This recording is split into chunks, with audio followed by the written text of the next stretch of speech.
ये लड़ाई है, लड़ रहे हैं आपके हमारा स्पेशल स्टेटस की भी लड़ाई लड़ रहे हैं। हमारे पास है, नंबर पूरा है। अगर हाउस ट्रेडिंग लाख जॉब्स जो है वो यूथ को मिलेगी, 12 गैस सिलेंडर मिलेगी, उनमें तो अभी तक किसी को नहीं था, एएवाई को मिला। एएवाई को मिलेगा तो बाकियों को भी मिलेगा, और उसके लिए एनसी हुकूमत का जम्मू कश्मीर में 1 साल पूरा होने के बाद एनसी ने अपने कितने वादे जो हैं वो पूरे किए, कितने वादे ऐसे हैं जो अभी तक पूरे करना बाकी हैं, और अपने 1 साल में क्या प्रोग्रेस जो है वो एनसी ने दिखाई है। अस्सलाम वालेकुम वादा, उम्मीद है सभी हजरत बखैर वाफियत होंगे। आप द जनाब टाइम्स देख रहे हैं, मैं हूं आपका मेज़बान राशिद। जैसा कि आप जानते हैं कि एनसी हुकूमत जो जम्मू कश्मीर में 2024 अक्टूबर में बनी थी, उसका जो है वो 1 साल पूरा हो गया है।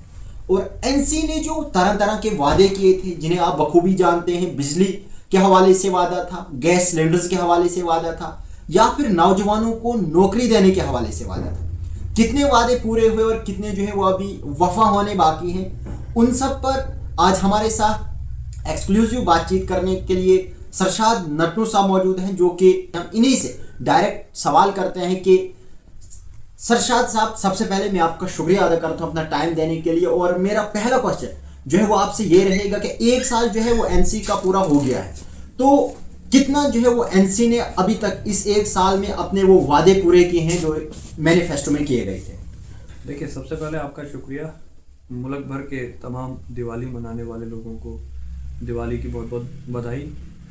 जहाँ तक नेशनल कॉन्फ्रेंस के मैनिफेस्टो की बात है, क्या हमने डिलीवर अभी तक किया? देखिए, मैं आपको बताना चाहूँगा, बावजूद इसके कि यूनियन टेरिटरी रहा, अभी तक हमारा जो मेन जो लड़ाई हम जम्मू कश्मीर की आवाम की लड़ रहे हैं, वो हमारा स्टेटहुड है, वो हमारी शिनाख्त है, वो हमारा वजूद है। जैसे आपने स्टेटहुड कहा, तो आपने पहले ही स्टेटहुड कहा, तो मैं आपको इसी स्टेटहुड पे ही सवाल करना चाहूँगा कि असेंबली सेशन जो है वो शुरू होने वाला भी है, और पीछे भी आपने देखा कि असेंबली सेशंस हुए, लेकिन पिछले जो असेंबली सेशंस हुए उनमें जो है वो कुछ खास देखने को नहीं मिला कि लोग जो है वो उम्मीद करें कि स्टेटहुड वापस आ सकते हैं। आपका जो इस बारे में क्या कहना है?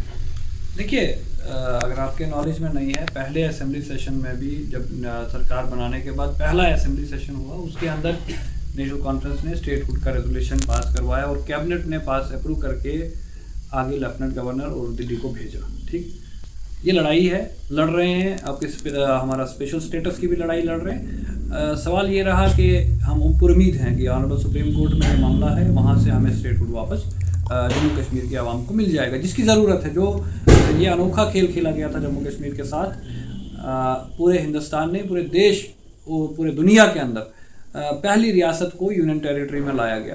खैर, वो क्या हुआ क्या नहीं हुआ, उसके बावजूद अब मैं आपको बताऊंगा डिलीवरेंस। देखिए, आपने हालिया दिनों में देखा होगा कि आपके CPW वर्कर्स को जो है परमानेंट कर दिया गया।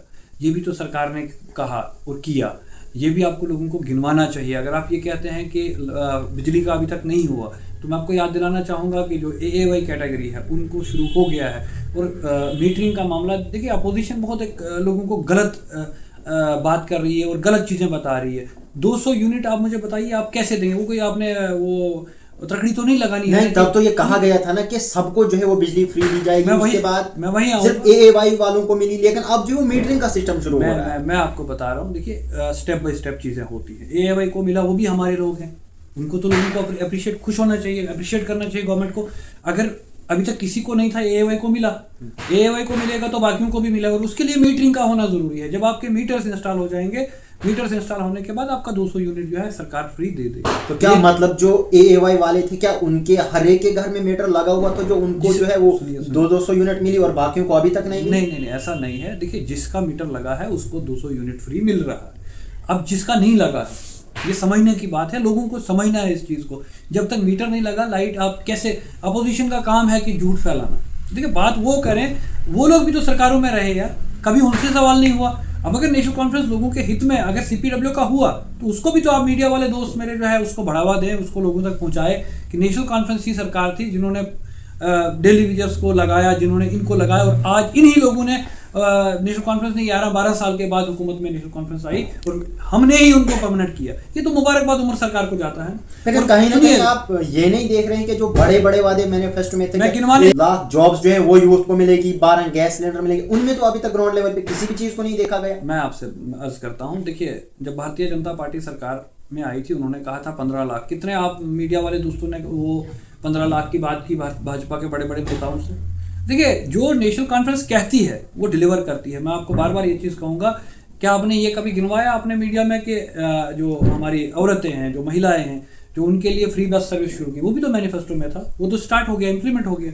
जो राशन का एनहांसमेंट हुआ, जो राशन को बढ़ा दिया गया, वो भी तो नेशनल कॉन्फ्रेंस की सरकार ने इंप्लीमेंट किया ना, वो भी आप लोगों को बताइए। आपका ये पेंशन जो है, पेंशन जो पहले 1000 रुपये मिलता था, आज 1500 कर दिया गया, एनहांस हो गया है, बढ़ा दिया गया है, तो वो भी तो सरकार ने किया। और जहाँ आपने जॉब्स की बात की, देखिए being as youngster, being as एक मैं खुद नौजवान हूँ, आप ये देखिए कि 2024 से पहले कितनी रिक्वायरमेंट्स हुई और कितने लोग लगे, इस एक साल में कितने लगे। जो हमने वादा किया है वो पूरा करेंगे। अब सरकार जो है वो 5 साल के लिए है, वो 1 या 2 साल के लिए नहीं है। और बदकिस्मती ये रही, देखिए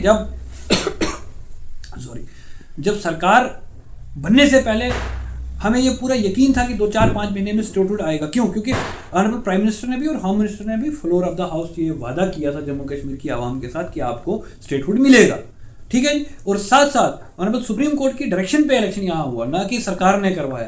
तो हम पूरा अभी भी होपफुल हैं कि सुप्रीम कोर्ट में अभी क्या 5-10 दिनों के बाद फैसला होना है, इसकी हियरिंग है कि वहाँ से सुप्रीम कोर्ट के। और मैं वेलकम करता हूँ honourable home minister Amit Shah ji का भी बयान, कल परसों उन्होंने किसी मीडिया के ही दोस्त से कहा है कि हम जो है स्टेटहुड वापस दे देंगे। स्टेटहुड आएगा तो फिर आप देखेंगे, क्योंकि एग्जीक्यूटिव पावर सारी ऑनरेबल चीफ मिनिस्टर के पास होंगी, तो चीज़ें और रफ्तार में बढ़ेंगी। अभी क्या है कि अभी थोड़ा सा धीमे धीमे काम हो रहा है, लेकिन काम हो रहा है। आपने जो है वो रिक्रूटमेंट की बात की, कहीं ना कहीं आपको ये तो नहीं लग रहा है कि रिक्रूटमेंट्स जो है वो कितनी लेट हो रही है? आपने देखा होगा कि कांस्टेबल की रिक्रूटमेंट जो है वो अब 1 साल होने के बिल्कुल पास में, और अभी भी जो है वो कहीं फिजिकल जो है वो पूरे हुए हैं, अभी भी उन्हें जो है वो काफ़ी टाइम लगेगा। इतना देर अगर जो किसी रिक्रूटमेंट में होती है तो कहीं ना कहीं हमारा जो यूथ है इस वक्त वो तो एवरेज होने के कगार पे है। और कितने यूथ जो है वो ऐसे हैं जो फॉर्म तो फिल कर लेते हैं, लेकिन जब तक उन फॉर्म की जो एग्जाम डेट आती है तब तक जो है एवरेज हो जाते हैं। इस पर क्या कहेंगे आप? देखिए, मैं खुद बहसत नौजवान इस दर्द को समझता हूँ, इसीलिए मैं आपको कह रहा हूँ कि जब डबल पावर होती है, डबल रोल होता है, यहाँ कोई भी फाइल अगर जब कैबिनेट से होके जाती है वो ऑनरेबल एलजी साहब के ऑफिस में जाती है, ये आपको भी मालूम होगा। और जहाँ तक एसपीओज का मामला है वो डायरेक्टली होम का जो है ना, तो वो सरकार के हाथ में नहीं आता है। यही मुश्किलात हैं, इसीलिए हम लोग पूरा जोर लगाए हुए हैं कि किसी तरीके से स्टेटहुड जम्मू कश्मीर के लोगों को वापस मिले। और जम्मू कश्मीर के लोगों के स्टेटहुड का मतलब है कि इनकी खुद की हुकूमत, इनकी खुद की खुद मुख्तारी है। देखिए, हुकूमत क्या होती है, आज नेशनल कॉन्फ्रेंस की है, कल किसी और जमात की होगी, लेकिन स्टेटहुड होगी तो यहाँ के लोगों की सरकार होगी, वो एम्पावर होंगे यहाँ के फैसले करने के लिए। अब यहाँ देखिए, कैबिनेट ने आपका फर्स्ट कैबिनेट में आपका स्टेटहुड का रेजोल्यूशन लाया, अप्रूव करके भेज दिया, अभी तक नहीं हुआ। यही तो एक सोचा है कि आप अगर कुछ करते हैं तो उसको बड़े सारे टेबल्स में जाना पड़ता है, आप इंडिपेंडेंट नहीं है फैसले करने के लिए। इसी वजह से मुश्किलात हैं, ऐसा नहीं है मुश्किलात नहीं, बहुत सारी सरकार को काम करने की ज़रूरत है। लेकिन अब जब रिसोर्सेज आपके पास लिमिटेड हों, जब आपके पास एक वसाइल कम हो, आपके पास इख्तियारात कम हो, तो आप फिर जितना आप कर पाते हैं उसमें जितने हो सके वो सरकार कर रही है। तो आप मुझे बताएं कि इसी 1 साल के अरसे में एनसी सरकार ने जो है, अगर मैं स्पेशली चिनाब वैली की बात करूं या फिर मैं अपने ज़िले डोडा की बात करूं, तो ज़िला डोडा के लिए सड़कों की हालत अगर देखी जाए वो अभी वही खस्ता हालत है, हॉस्पिटल्स देखे जाए वो अभी वही खस्ता हाली का शिकार हुए हैं। तो इसके बारे में क्या ख्याल है आपका कि सड़कों का जो है वो क्या होगा, इन हॉस्पिटल्स का जो है वो क्या होगा? देखिए, बहुत अच्छा सवाल है ये मानने वाली बात है कि ज़िला डोडा के अंदर बिलखुसूस हमारी सड़कों का बुरा हाल है। लेकिन उसके साथ साथ आपको ये भी मानना पड़ेगा कि जो कुदरती आफत आई, जो फ्लड्स आए, जो बहुत बुरे हालात हो गए, नाले आए, हमारे रोड्स ही बह गए। तो मैं इंतज़ामिया से आपके माध्यम से, सरकार ऊपर से डायरेक्शन दे चुकी है, चीफ मिनिस्टर साहब ने हर डिप्टी कमिश्नर को 10-10 करोड़ रुपये इमीडिएट दिया था, और उसके बाद जो असेसमेंट यहाँ से गई वो पैसा भी दिया। लेकिन अब जिम्मेवारी इंतज़ामिया, लोकल इंतज़ामिया की बनती है, और डिप्टी कमिश्नर के डोडा साहब के ऊपर डबल जिम्मेवारी बनती है कि यहाँ जो बूंजा डोडा कॉन्स्टिट्यूंसी, जिस कॉन्स्टिट्यूंसी का मैं खुद बाशिंदा हूँ, वहाँ एमएलए जो है अभी फ़िलहाल नहीं है, वो बंद है। यहाँ एक डबल रिस्पॉन्सिबिलिटी एडमिनिस्ट्रेशन को आ जाती है कि रोडों का हाल हो, गरीब लोगों के नरेगा के कामों का मामला हो, उनके पेमेंट्स का इशू हो, या यहाँ के हॉस्पिटल्स का मसला हो, ये इंतज़ामिया को देखना पड़ेगा। ये बड़ा अनफॉर्चुनेट है कि आए दिन जीएमसी का मसला आ जाता है। मुझे समझ नहीं आती है कि जीएमसी के सुपरिटेंडेंट साहब क्या करते, एडमिनिस्ट्रेशन जीएमसी क्या करती है।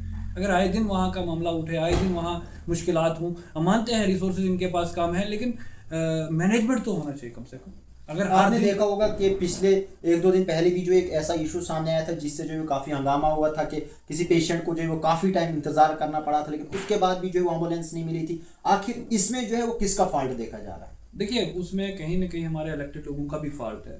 देखिए मैं खुद एक बीडीसी चेयरमैन रहा तो मेरे पास 25 लाख रुपए थे और मुझे बड़ा उस वक्त पॉलिटिकल पार्टीज ने बड़ा लताड़ा, बड़ी अपोजिशन की जब हमने जीएमसी को एक एम्बुलेंस दिया। हमने इसीलिए दिया था, हमें पता था कि इस जीएमसी को 3 डिस्ट्रिक्ट डोडा, किश्तवाड़, रामबन का रश रहता है। ये जो 15-20 लाख की पॉपुलेशन के ऊपर मुश्तमिल ये पहाड़ी इलाका है, क्योंकि इतना बड़ा यहाँ हमारे पास और कोई अदारा नहीं है जहाँ लोग इलाज जाके करवा सके। तो हमने उसको सोच समझ के ये फैसला किया था कि जीएमसी के अंदर हम एक एम्बुलेंस दें और लोगों को उसका फ़ायदा मिले। तो वही मैं गुजारिश आपके माध्यम से करना चाहूँगा, जो अभी ऑनरेबल एमएलए साहिबान है, बाकी का तो अब तकरीबन टाइम और हो चुका है, कि सब लोग इसमें बढ़ चढ़ के हिस्सा लें, वो भी अपनी तरफ से एक 2 एम्बुलेंस डोनेट करें। मैं तो उनसे गुजारिश करना चाहूँगा कि अब आपके पास 3-3, 4-4 करोड़ रुपया जो है सीडीएफ है, तो आप उसमें से एक करोड़, अगर तीन तो इसी डिस्ट्रिक्ट के एमएलए हैं, किश्तवाड़ से 3 है, 6 हो गया, रामबन से, क्या रामबन वाले अगर ये इधर ज़्यादा जम्मू या श्रीनगर प्रेफर करते हैं, लेकिन किश्तवाड़ और डोडा तो टोटली जीएमसी डोडा के ऊपर डिपेंडेंट है। मैं उनसे 6 एमएलए साहिबान से रिक्वेस्ट करना चाहता हूँ आपके माध्यम से कि वो 1-1 करोड़ रुपये अपना सीडीएफ से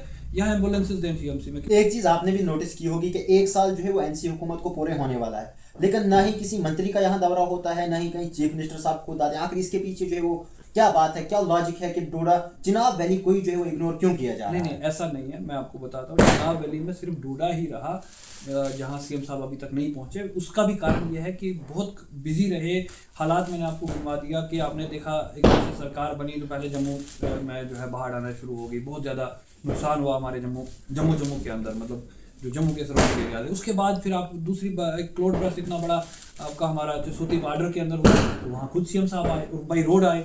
उसके बाद आपका हाईवे बंद रहा, वहाँ आए, रामबन 2 बार आए, ऐसा नहीं है नहीं आए। हाँ, डोडा नहीं पहुंचे क्योंकि डोडा अल्लाह की तरफ से, अल्लाह ताला का फजल रहा कि थोड़ा महफूज रहा। हालात ही इस किस्म के टफ हालात बने कि सीएम साहब बिजी रहे। आने वाले दिनों में आप देखेंगे डोडा का भी दौरा करेंगे। डोडा भी इसी जम्मू कश्मीर का हिस्सा है, उसके भी वही चीफ मिनिस्टर साहब है, ऐसी कोई बात नहीं, वो भी जल्द दौरा करेंगे यहाँ डोडा का भी और बाकी जिलों का। 2 से 3 दिन के बाद जो है असेंबली सेशन फिर से शुरू होने वाला है। इस असेंबली सेशन में जो है वो क्या क्या काम होने जा रहे हैं? क्या लगता है आपको कि क्या इसमें जो है वो कोई मेजर इशू जो है वो उठाया जाएगा जो लोगों के हित में होगा? सेशन का आपका सवाल है। देखिए वो स्पीकर साहब को गई है, जो हमारी सरकार ने उनको भेजा है कि अब स्पीकर साहब उसको अप्रूव करेंगे। क्या वो आएगा, वो जब बाहर आएगा, लेकिन इतना जरूर आपको कहूँगा वो आवाम के हित में होगा और आवाम को खुशखबरी मिलेगी। आने वाले दिनों में ही वो राज्यसभा इंतखाबात भी होने वाले हैं, तो उस हवाले से जो है वो आपको क्या लग रहा है कि क्या एनसी जो है वो उनमें बाजी मार सकती है या फिर कुछ? देखिए वो तो साफ जाहिर है, नंबर गेम हमारे पास है, नंबर पूरा है। अगर हॉर्स ट्रेडिंग ना हो, अगर कोई भारतीय जनता पार्टी ने कोई गैर कानूनी काम नहीं किया तो वो तो 4 सीटें चौथी भी सीट जो है हार रहे हैं। अगर इंडिपेंडेंट साहिबान और जो ये 1-2 पार्टीज के एमएलए साहिबान है, अगर वो वोट करते हैं तो नेशनल कॉन्फ्रेंस 4 सीटों में जीतती है। नहीं, नंबर गेम अगर आपके पास है तो फिर कौन सा गैर कानूनी काम हो सकता है? गैर कानूनी काम अगर आप क्रॉस वोटिंग करवाते हैं तो वो तो गैर कानूनी है ना। अगर आप मेरे टिकट पे जीते हैं और आप दूसरे किसी भाई साहब को वोट करते हैं तो वो तो गैर कानूनी है, वो कानून कहता है। और अगर इंडिपेंडेंट साहिबान क्यों, अब देखो फोर्थ कंटेस्ट सिर्फ चौथी सीट पे है। अगर इंडिपेंडेंट जो हमारे एमएलए साहिबान हैं या जो चाहे आपका सजाद गनी लोन साहब हैं या खुर्शीद साहब हैं अवामी इत्तेहाद पार्टी के, ये 2-4 लोग अगर ये नेशनल कॉन्फ्रेंस के कैंडिडेट को वोट करते हैं तो इंशाल्लाह नेशनल कॉन्फ्रेंस जो है इमरान नबी डार साहब चौथी सीट पे वो भी जीत जाएंगे। चलिए, आपने देखा कि 1 साल का गिना चुना जो है वो हमारे साथ सरशाद नटनू जो है वो एक्सक्लूसिव बातचीत कर रहे थे कि 1 साल में जो है वो एनसी ने क्या किया और क्या क्या एनसी ने दिया, और ये भी बता रहे थे कि क्रेडिट जो है वो एनसी को जाना चाहिए, चाहे दरबार मुंह का हो चाहे जो बाकी काम हो। लेकिन फिलहाल अब जो है वो आगे देखने वाली बात होगी। नहीं कि आपको पता है कि 23 तारीख से जो है वो दोबारा से सेशन जो असेंबली का है वो होने जा रहा है। अब इस सेशन में देखने वाली बात है कि इस सेशन में जो एनसी सरकार है वो जो है वो क्या काम करती है और अपोजिशन जो है वो उन्हें जो है वो किस हिसाब से घेरती है, वो जो है वो फिलहाल देखने वाली बात होगी। आप जो है वो बने रहे चिनाब टाइम्स के साथ। आगे की अपडेट्स के लिए दीजिए इजाजत, बहुत बहुत शुक्रिया।